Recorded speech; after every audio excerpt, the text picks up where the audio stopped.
अपनी आखिरत खुदा के वास्ते मत बिगाड़ो। अब औरंगाबाद शहर में एक ही नाम चलने वाला है और एक ही निशान चलने वाला है। उलमा इकराम का हम बिल्कुल इरादा को एहतराम करते हैं। उलमा इकराम ने जो हमें हिदायत दी हम उस पर अमल करने वाले हैं। और डॉक्टर अब्दुल गफ्फार कादरी साहब आपसे मुखातबत फरमाएं। स्टेज पे तशरीफ फरमा मोहतरम नसीम सिद्दीकी साहब,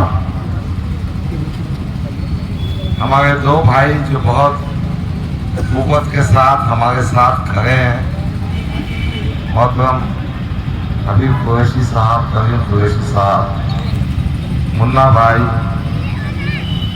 हमारे हारिस करीम साहब, समाजवादी के लोग भाई, मैसर भाई, इस बस्ती की बड़ी शख्सियत खादर शाह साहब, हमारे नौजवान दोस्त जिन्होंने इस प्रोग्राम को कामयाब करने की कोशिश की, मोहतरम असलम पठान साहब, बब्बू कुरैशी साहब, हमारे यूनुस आर्किटेक्ट साहब, बरकत भाई, हमीद भाई, हमारे चिंटू भाई, हमारे तमाम साथी, इमरान भाई, मोहम्मद खान, अकबर बिजारी साहब, इमरान भाई, बब्बू भाई, सामने बैठे हुए मेरे नौजवान साथियों, बुजुर्गों,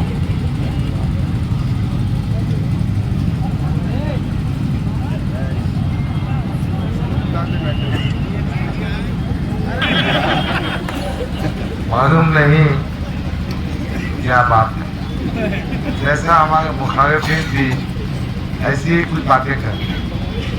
देखिए, यहाँ पर स्टेज सजा था। सियासत में सियासी बातें होना चाहिए, मगर जिस शख्सियत ने जो बातें की है उससे उनकी हैसियत का अंदाजा होता है। नबी साहब ने कहा कि डॉक्टर गफ्फार कादरी ने 2014 में पैसों के लेन देन की बात की। आज 2024 में उनको याद आया कि गफ्फार कादरी इतना खराब आदमी है जो सियासत में लेन देन की बात करता है। मेरा सिर्फ एक ही कहना है, असद साहब, आप तो देश की क़ियादत करने निकले हैं। आप तो उम्मत मुस्लिमा के अपने आप को नेता कहते हैं, फिर क्यों झक मारने के गफ्फार कादरी को 10 साल पार्टी में रखा?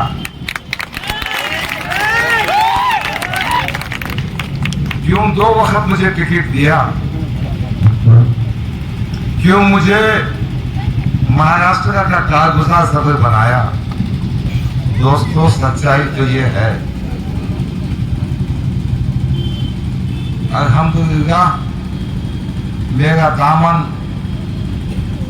इतना पाक है लेन देन के मामला में। हाँ, गुनाहगार होगा, अगर मुझे मेरे गुनाह को माफ कर, मगर पैसों के मामला में मुझ पर कोई उंगली नहीं उठा सकता। पैसों के लेन देन में मैं इस पर कोई उंगली नहीं उठा सकता। मेरा दुश्मन भी कहेगा कि गफ्फार कादरी हिसाब किताब में सीधा आदमी, मगर मोहतरम ने कह दिया भूखलाहट है ना, बहुत परेशानी है। सवाल का जवाब ये देना चाहिए था, क्या गफ्फार कादरी का इस हल्के असेंबली में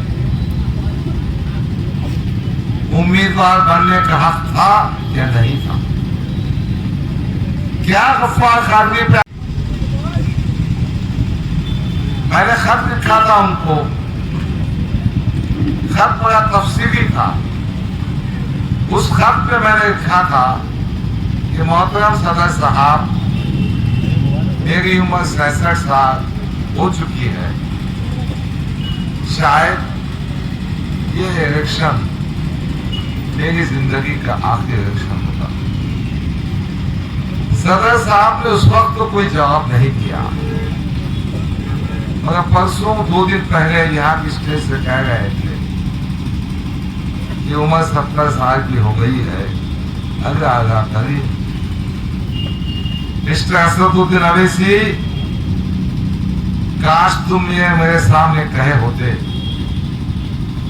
मैं भी आपको जवाब दिया होता। मेरा मानना है कि एक मोमिन जो अल्लाह को मानता है, अल्लाह का बंदा है, वो पैदा होने से लेके मरते दम तक अपना काम अंजाम देता। समाजी खिदमत भी, सियासी मैदान में गैरतगिरी से काम करना भी, सियासत में मुसलमानों की ईमानदाराना खिदमत करना, अवाम की खिदमत करना भी अल्लाह अल्लाह करने के बराबर है। अरे टोपी पहन के, शेरवानी पहन के ऐसे भामटे बापा मत करो होना भाई, बहुत हो गया। वो जो उनका बच्चा है ना, वो तो उसके खत्म आगे। तिरानवे के स्टेज से उन्होंने कहा, डॉक्टर का दामाद हाथ पकड़ पकड़ कर पेशेंट से कह रहा था 2024 के पार्लियामेंट इंतखाबात में, अरे आदमी के बच्चे तेरे बाप की जागीर है क्या? मेरा दामाद मेरी बात क्यों सुनेगा? वो एमजीएम में प्रोफेसर ऑफ मेडिसिन है।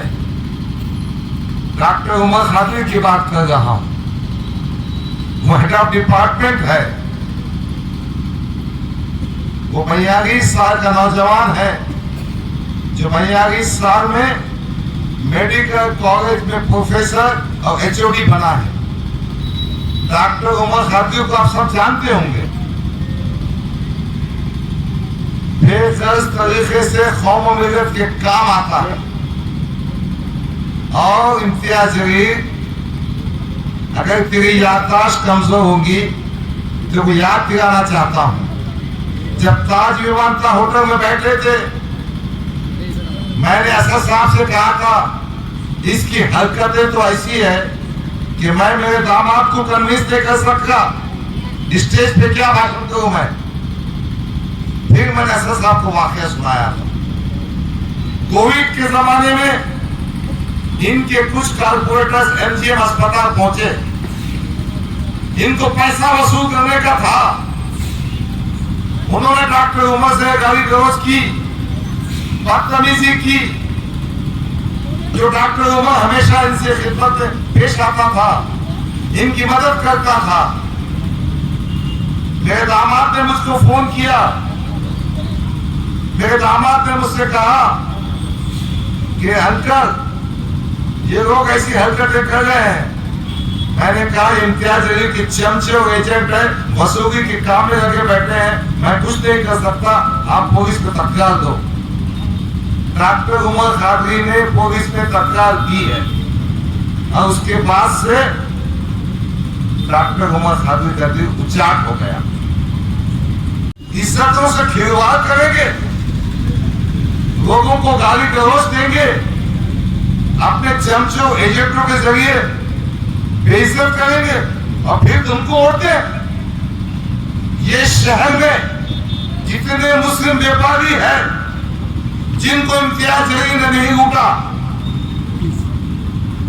मैं नाम नहीं लेना चाहता, एक फैक्ट्री में हमारा दोस्त है, वो मैन पावर सप्लाई का काम करता है। ये खासदार बनने के बाद उस फैक्ट्री के मैनेजर के पास जाकर कहता है कि वो मैन पावर का काम मुझे दे दो।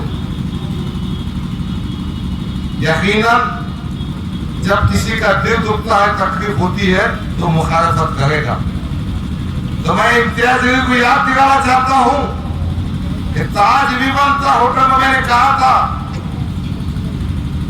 कि इम्तियाज जलील साहब, आपकी हरकतें, आपकी खसरतें इस तरह की है कि आप सिर्फ पैसा वसूल करना चाहते हैं, जिसके नतीजे में मेरा दामाद भी आपसे नाराज है, मैं उसको कन्विंस नहीं करता।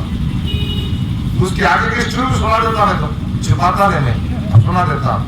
जब बात निकली है ना तो पूरी हो जाने दो। मैंने बीच में साफ दिली से जान दो अपनी पार्टी का कैंडिडेट है, अपने इख्तिलाफात होंगे, साथ देना चाहिए। मैंने इनके साथ वैजापुर के दौरे में जब मैंने भाषण किया बाबरी मस्जिद की, मैंने बात किया मुस्लिम पर्सनल की, मुस्लिम ने बात किया CAA की, लोगों ने खुश भी लिए। जैसे कन्नौज पहुंचे हम तो इम्तियाज अली ने कहा आहिस्ता से मेरे कान में, डॉक्टर साहब बाबरी मस्जिद, नारे तकबीर, पर्सनल की बात मत कीजिए, अपने को हिंदू वोट नहीं मिलेंगे, अपन आदर्श लोगों को पटा गए, ये बात नहीं करना चाहिए। अरे मिस्टर इम्तियाज अली, दोगलापन बनकर फिर उसके बाद मैंने तय किया था कि क्या करना चाहिए, इनका साथ देना चाहिए कि नहीं देना चाहिए। और मैंने एक खत लिखा था सफर अली साहब को, इम्तियाज अली की हरकतें इस काबिल नहीं कि मेरा दिल गवारा नहीं करता कि मैं पार्लियामेंट में इंतखाबात में साथ हूँ। मेरे बहुत सारे साथी, एक मीटिंग हुई, वो मीटिंग में इम्तियाज अली साहब आए, मैंने मेरे दामाद को समझाने के लिए मकान भी गया, तो मेरे दामाद ने कहा मैं नहीं आऊँगा। फिर मैंने मेरी बेटी को फोन किया, बेटी माँ क्या पका, मैं खाना खाने के बाद घर को आता हूँ, जवार की रोटी खाता हूँ मैं शौक से। बेटी ने कहा जी जवार की रोटी खाने आओ। मैंने खाना खाया।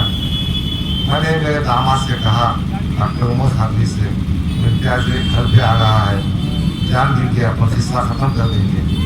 मेरे दामाद ने कहा नहीं, मैं उसे माफ नहीं करूँगा। मैंने ऐसे ऐसे केसेस में फीस कम की है, ऐसे ऐसे वक्त में मकान देने पर, कारपोरेटर्स के बोलने पर बहुत सारी मदद की है।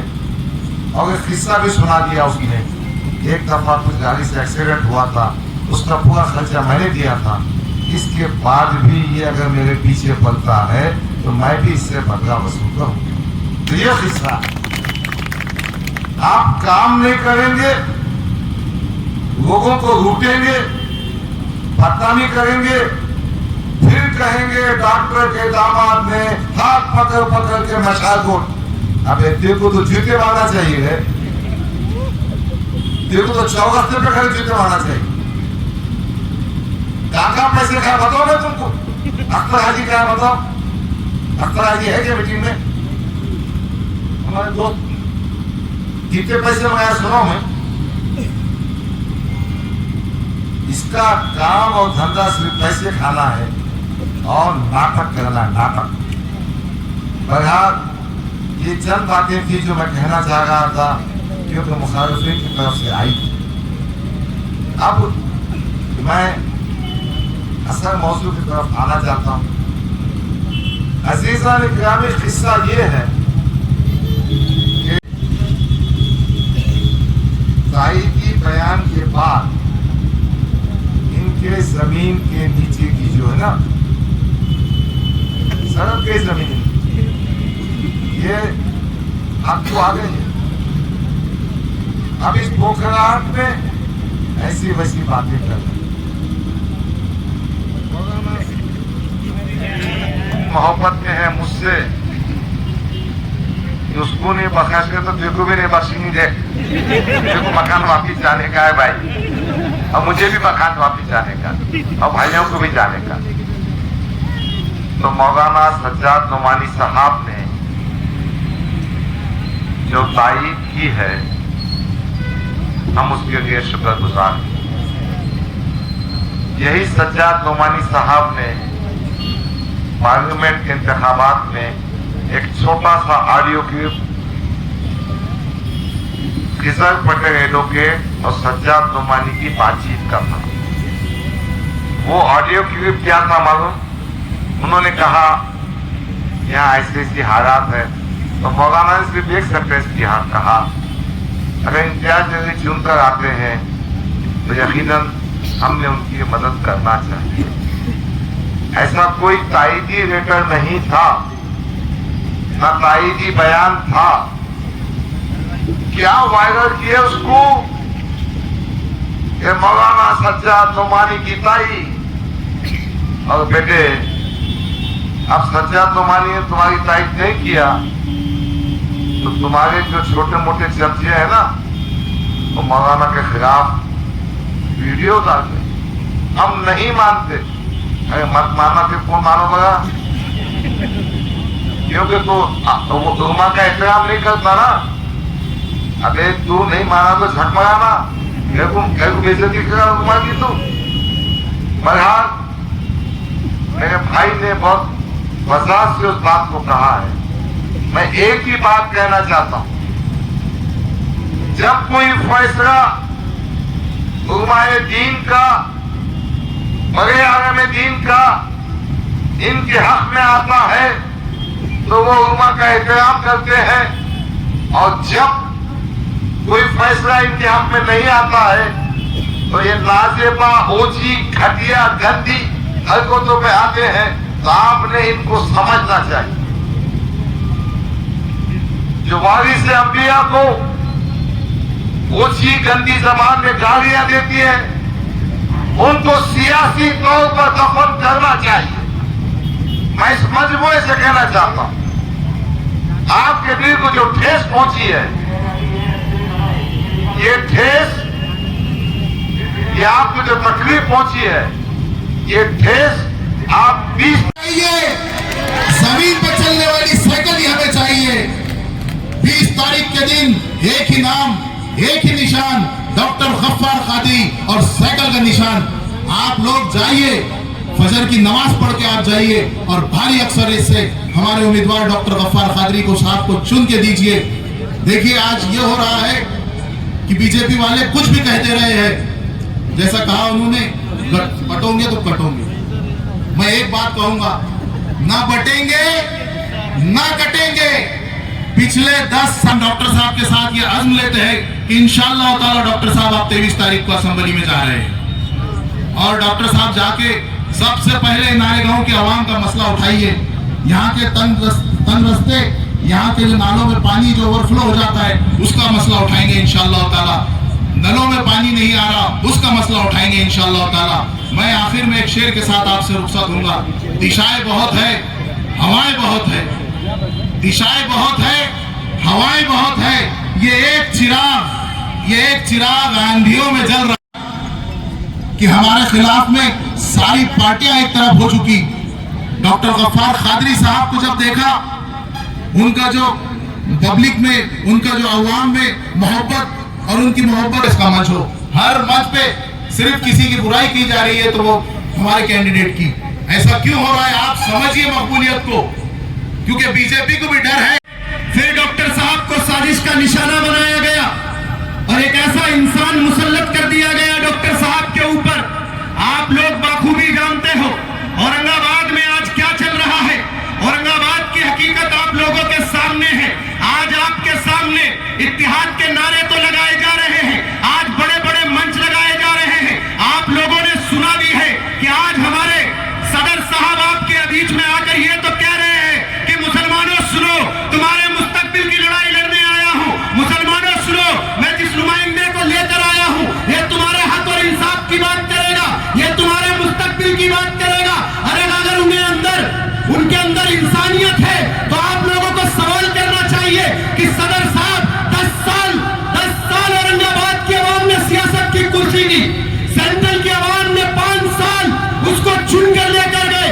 5 साल में जिसने एक स्कूल नहीं बनाया, जिसने एक अस्पताल नहीं बनाया, जिसने मुस्तकबिल की लड़ाई नहीं लड़ी, 5 साल बाद फिर आवाम ने खासदार के इलेक्शन में बीजेपी को रोकने के लिए, और मैं तो कहता हूं कि हमारी आवाम ने तो दिया ही दिया साथ, लेकिन डॉक्टर साहब की जो मेहनत थी, डॉक्टर साहब बीजेपी को रोकने के लिए प्रकाश अम्बेडकर साहब से मुआहदा किया और दलित और मुस्लिम का एक इत्तेहाद औरंगाबाद में लेकर आए, और उसका नतीजा यह था कि 40 साल बाद एक मुस्लिम क़यादत और एक मुस्लिम लीडर आपके बीच में सोचिए, आप जरा सोचिए कि 5 साल इख्तियार की कुर्सी पर बैठकर, 5 साल खासदार रहकर, मैं जानता हूं कि मैं दिल्ली से आया हूं आपके बीच में, मैं जानता हूं कि एक एमएलए के पास क्या ताकत होती है, एक खासदार के पास क्या ताकत होती है। खासदार रहने के बाद भी उन्होंने आपके हक में फैसला नहीं लिया, हमारे बच्चों के मुस्तकबिल की लड़ाई नहीं लड़ी, कोई ऐसा काम नहीं किया। अगर उनके अंदर गैरत जिंदा होती तो आप लोग जानते हो वो ऐसा काम करके जाते कि आने वाली नस्लें ये बोलती कि हमने एक वाहिद शख्स को, एक मुस्लिम क़यादत को, एक मुस्लिम लीडर को पार्लियामेंट में भेजा था। खुदा हाफिज, जय समाजवाद, जय हिंद।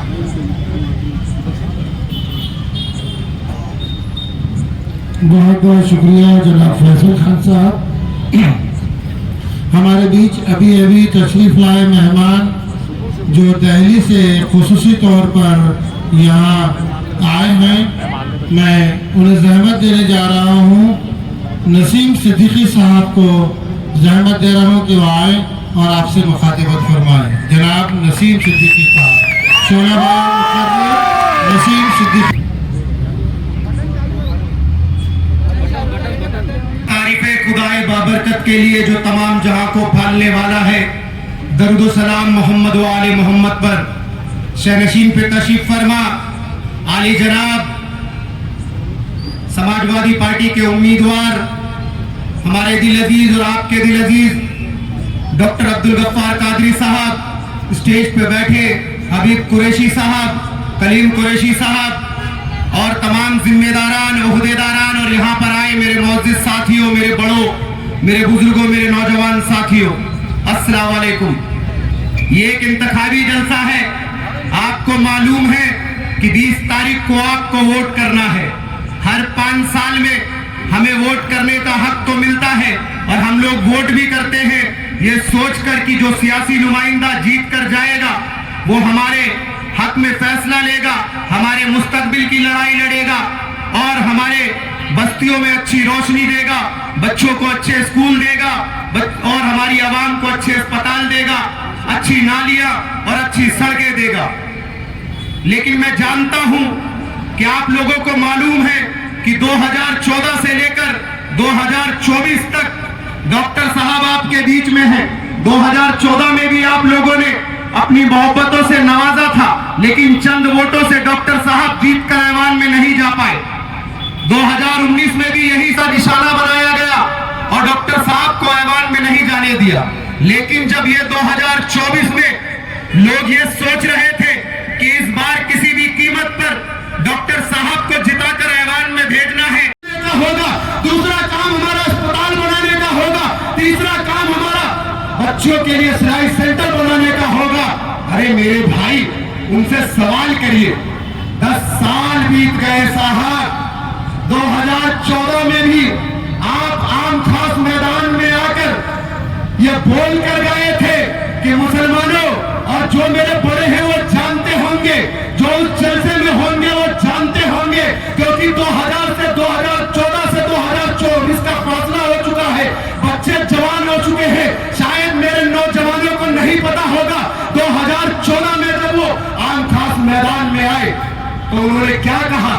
उन्होंने कहा, मुसलमानों, मैं हैदराबाद से अगर महाराष्ट्र में आया हूं, अगर मैं भीड़ से उस्मानाबाद, उस्मानाबाद से बुल्ढाना, बुल्ढाना से दुनिया, दुनिया से औरंगाबाद, औरंगाबाद से मलकापुर, मुंबई, अगर मैं पूरे महाराष्ट्र की लड़ाई लड़ने आया हूं, मैं तुम्हें इंसाफ दिलाने आया हूं।